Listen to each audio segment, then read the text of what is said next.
Beneath the dark, low eaves and humble gate, the village wine doth warm the noonday so.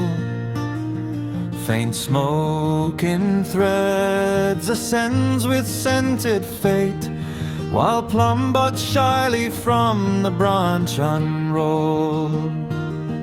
A guest adrift through yellow seasons torn, tastes horse's breath and winds that kiss the key.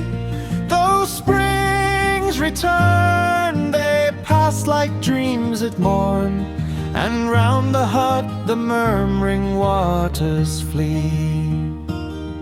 Pink lotus stirs the eye with fleeting voice, yet sorrow asks no tongue nor pleas implore. Make joy thy task, ere time shall veil thy face, and haste not youth to shut the meadow door. Straw shoes I don, and with my hoe I climb.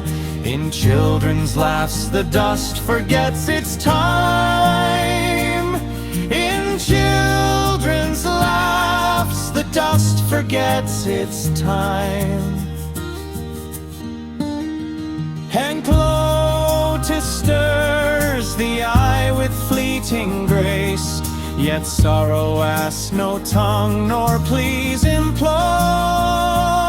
Make joy thy task, ere time shall veil thy face, and haste not youth to shut the meadow door.